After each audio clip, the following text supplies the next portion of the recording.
Welcome to the Redefine Podcast. Okay, happy podcast day. Happy podcast day to you. Welcome to the show if you are brand new, and of course if you are an existing listener and or viewer, welcome back. Welcome back. Thanks for tuning in.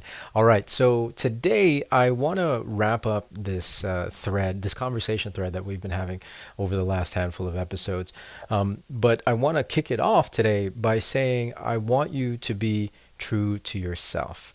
Right? I want you to be more true to yourself, perhaps than you have been lately. Something that I've been doing personally, a lot more than I have in the past, is really leaning into the things that fill my cup, right? My passions. I've been playing a lot more music, even if the music is sad. It just, playing more music makes me happy, right?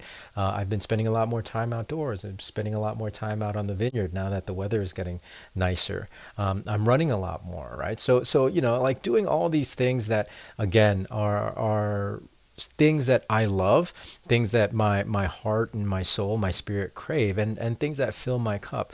In a sense, again, I'm being more true to myself. Whereas in the past, I feel like at least I've had to kind of put a lot of that stuff on the back burner, especially a lot of my creative pursuits on the back burner, to make space and make room for, pursuing my goals, right? Pursuing my business goals, pursuing my marketing goals.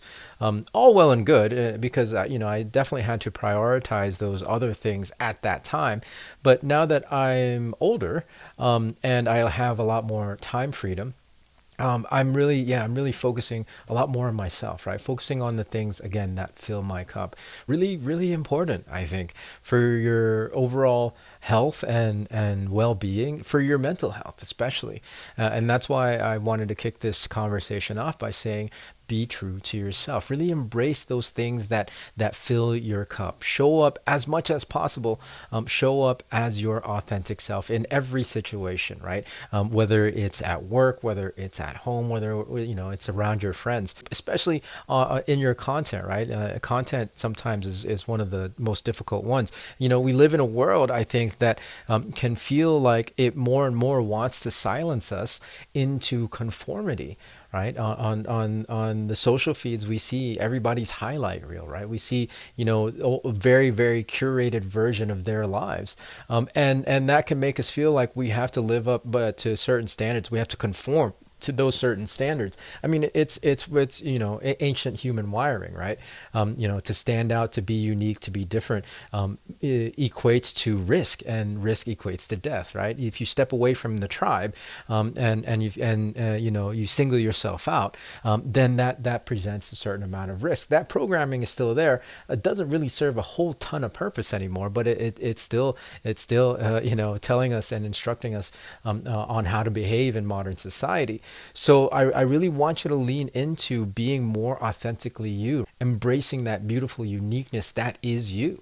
Now, that said, it doesn't mean there's not room to grow, right? And we talked about learning, we've talked about growth in the last handful of episodes, and you need to definitely learn new things. You have to acquire new skill sets if you set new goals for yourself. But also, part of achieving those goals requires growth. It requires you becoming a different version of yourself. I love how Brendon Burchard puts it, and I'm paraphrasing here, but he says, make yourself accountable to a future outcome, right? Make yourself accountable to a future outcome. I really love how that's phrased, because it is exactly what is required for you to achieve the changes that you want to achieve in your life. For example, let's say you set some goals for yourself. Fast forward 12 months from now, if nothing has changed, in fact, if things have even gotten worse, then it's because you didn't keep yourself accountable to those future outcomes. Yes, we should love ourselves. Yes, we should embrace our authentic uniqueness and be true to ourselves. But this isn't a conversation that's telling you to just take me as I am. Because to be honest, some of y'all are a hot mess, right? I know I am. I'm not saying like just take me as I am. I'm just going to be this and that's it. We have to hold ourselves to a higher standard. We have to hold ourselves accountable to a future outcome, and hopefully a better future outcome, especially, like I said, if you set new goals for yourself, if you are wanting to achieve change in your life. So set new goals for yourself. Set new, bigger visions for your life, right? Really leaning into the things that light you up, the things that fill your cup. Be true to yourself. Show up authentically as yourself, for yourself, and for the people around you. Really embrace the beautiful uniqueness that is you. And then make yourself accountable. Keep yourself accountable to becoming an even better version of that.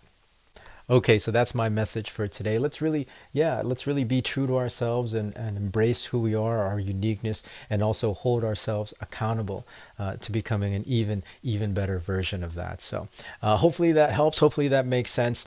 If you're not already subscribed or following the show, please hit that subscribe button or the plus sign on whatever podcast app you happen to be listening on. And please share this. Share this stuff. I haven't asked that in a while. It'll go a really long way to helping us grow this show. So that's going to be it for today. Of course, have a great rest of your week. Have a great weekend. We'll catch you next week with a fresh new one. So until then, be well, be safe, and see you in the next episode.